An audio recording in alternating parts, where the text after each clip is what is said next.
এবারে আলুর গায়ে যে খোসাটা আছে এটা আমি ছাড়িয়ে নেব। গ্রেটারের সাহায্যে আলুটা গ্রেট করে নেব।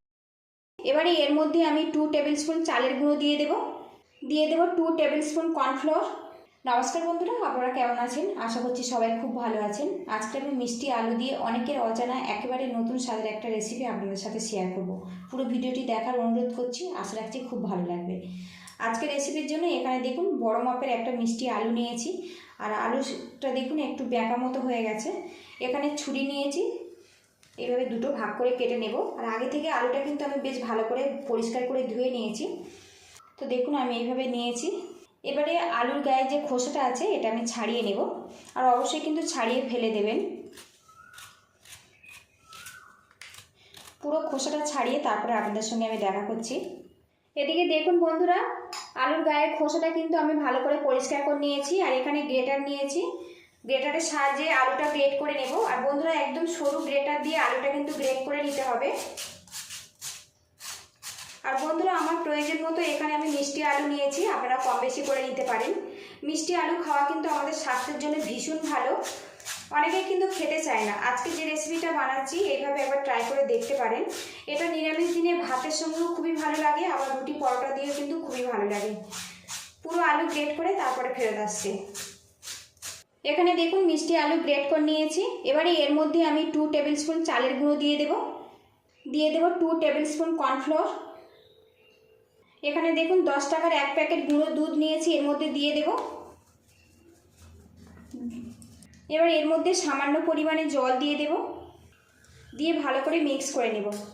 আর বন্ধুরা, এখানে কিন্তু চালের গুঁড়ো কর্নফ্লোর খুব বেশি দেওয়ার দরকার নেই, জাস্ট বাইন্ডিং হবে সেই মতো কিন্তু দিতে হবে।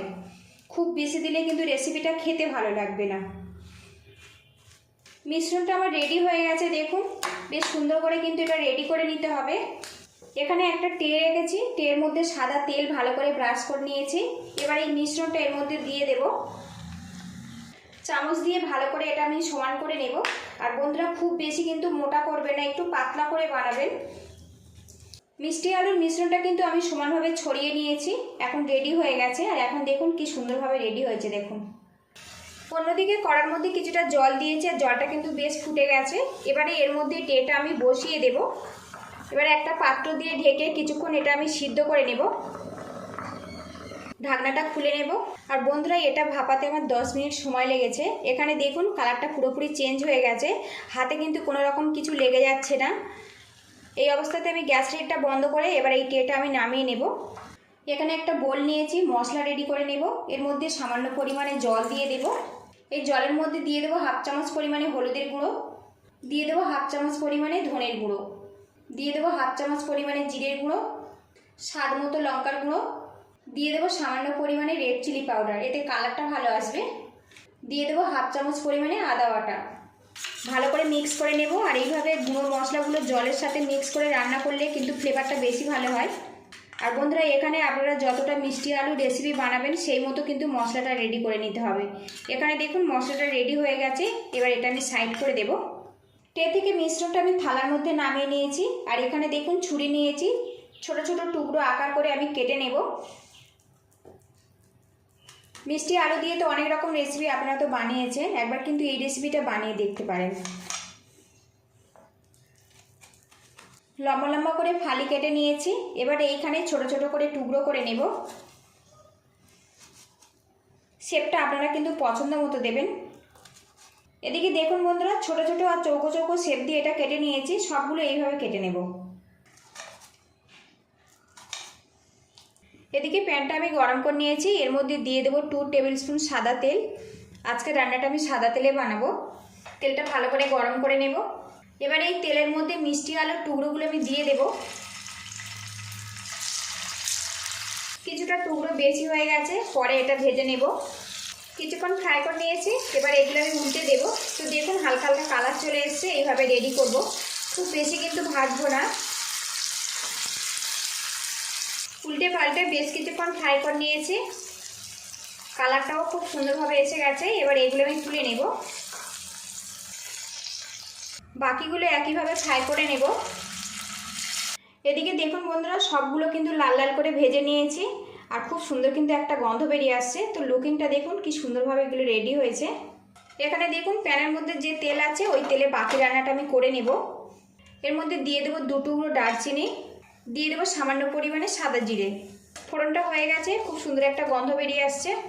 এবারে এর মধ্যে দিয়ে দেবো গ্রেট করা টমেটো। একটা বড় সাইজের টমেটো গ্রেট করে নিয়েছি, সেটা এর মধ্যে দিয়ে দেবো। টমেটো বেশ কিছুক্ষণ নাড়াচাড়া করে নেব, এতে টমেটোর যে একটা কাঁচা গন্ধ আছে না, ওটা আর থাকবে না। এদিকে দেখুন বন্ধুরা, টমেটো ভালো করে ভেজে নিয়েছি। এবারে এর মধ্যে মশলাগুলো জলটা দিয়ে দেব, আরও কিছুক্ষণ কষিয়ে নেব। মশলাটা বেশ কিছুক্ষণ কষিয়ে নিয়েছি। এবারে এর মধ্যে দিয়ে দেবো কাঁচা লঙ্কা, দিয়ে দেবো 1 মুঠো পরিমাণে কড়াইশুঁটি। কড়াইশুঁটি থাকলে আপনারা ব্যবহার করতে পারেন। আরও কিছুক্ষণ কষিয়ে নেব। মশলাটা বেশ ভালো করে কষিয়ে নিয়েছি। এবারে গ্রেভির জন্য এর মধ্যে জল দিয়ে দেব। আপনারা যতটা গ্রেভি পছন্দ করেন সেই মতো দেবেন। আমি এখানে মিডিয়াম ঘনত্বে বানাবো, সেই মতো জল দিয়েছি। গ্যাসের একটা হাইতে রেখে গ্রেভিটা আমি ফুটিয়ে নেব। এদিকে দেখুন বন্ধুরা, গ্রেভিটা কিন্তু ফুটে গেছে। দিয়ে দেবো স্বাদ মতো লবণ। ভালো করে মিক্স করে আরও কিছুক্ষণ ফুটিয়ে নেব। গ্রেভিটা বেশ কিছুক্ষণ ফুটে গেছে আর তেলটা উপরে ভাজতে শুরু করেছে। এবারে এর মধ্যে দিয়ে দেবো মিষ্টি আলুর পনিরগুলো। আর বন্ধুরা, আজকে এই রেসিপিটার নাম দিয়েছি লাল আলুর পনির বা মিষ্টি আলুর পনির। নিরামিষ দিনে এই রেসিপিটা কিন্তু আপনারা খুব ঝটপট বানিয়ে ফেলতে পারেন। এটা ভাতের সাথে, রুটি কিংবা পরোটার সাথে আপনারা খেতে পারেন। মিষ্টি আলুর অনেক রকম রেসিপি তো আপনারা বানিয়ে খেয়েছেন, এই রেসিপিটা একবার ট্রাই করার অনুরোধ রইল। রেসিপিটা যদি ভালো লাগে প্লিজ বন্ধুরা লাইক, শেয়ার, সাবস্ক্রাইব করে আমার পাশে থাকবেন। সবগুলো পনির এর মধ্যে দিয়ে দেব। আর বন্ধুরা, মিষ্টি আলুর এই রেসিপিটা কিন্তু আজকে আমি নিরামিষভাবে বানিয়েছি। আপনারা চাইলে কিন্তু রসুন পেঁয়াজ ব্যবহার করতে পারেন। আর বন্ধুরা, আপনারা পছন্দ যদি করেন তো সামান্য কাসুরি মেথিও দিতে পারেন। কিছুক্ষণ এটা আমি রান্না করে নেব। তো বন্ধুরা, একটা মিষ্টি আলু দিয়ে দেখুন কতগুলো রেসিপি রেডি হয়ে গেছে। একদম নতুন স্বাদের এই রেসিপিটা, মিষ্টি আলু দিয়ে পনিরের এই রেসিপিটা কিন্তু আমার রেডি হয়ে গেছে। সবশেষে এর মধ্যে দিয়ে দেবো গরম মশলা পাউডার আর দিয়ে দেবো 1/2 চামচ পরিমাণে ঘি আর গরম মশলা দিয়ে এই নিরামিষ রেসিপিটা বানালে খেতে কিন্তু খুবই ভালো লাগে। ভালো করে মিক্স করে নেব। তো বন্ধুরা, সত্যি খুবই ডিলিশিয়াসভাবে তৈরি হয়েছে। মিষ্টি আলুর অনেক রকম রেসিপি তো বানিয়েছেন, একবার কিন্তু এইভাবে বানিয়ে দেখতে পারেন। মিষ্টি আলু দিয়ে দুর্দান্ত স্বাদের মটর পনির রেসিপি কিন্তু আমার রেডি হয়ে গেছে বন্ধুরা। এই রেসিপিটা কিন্তু আপনারা গরম ভাতের সাথে পরিবেশন করতে পারেন কিংবা রুটি পরোটা দিয়ে খেতে কিন্তু খুবই ভালো লাগে। রেসিপিটা যদি ভালো লাগে প্লিজ বন্ধুরা বাড়িতে এইভাবে ট্রাই করবেন। আর কেমন হয়েছে আমাকে কমেন্ট বক্সে জানাবেন। পুরো ভিডিওটির সঙ্গে থাকার জন্য অসংখ্য ধন্যবাদ। ভালো থাকবেন, সুস্থ থাকবেন, দেখা হবে নেক্সট ভিডিওতে। তো বন্ধুরা, লুকিংটা দেখুন কি সুন্দরভাবে রেডি হয়েছে। দেখুন, যারা সবজি দিয়ে বিভিন্ন রকম নিরামিষ রেসিপি খেতে পছন্দ করেন একবার এইভাবে বানানোর অনুরোধ করছি। এখানে দেখুন চামচ নিয়েছি, একটা পনির আপনাদেরকে আমি কেটে দেখাই কতটা নরম আর সফটভাবে তৈরি হয়েছে। দেখুন বন্ধুরা, আর এটা কিন্তু খুবই ডিলিশিয়াস আর স্বাস্থ্যকর একটা রেসিপি। তো বন্ধুরা, সত্যি কিন্তু খুবই সুন্দরভাবে তৈরি হয়েছে। আর এটা খুবই নরম, মুখে দিলেই মিলিয়ে যাবে। তো দেখুন কত নরম আর সফটভাবে তৈরি হয়েছে, এই দেখুন।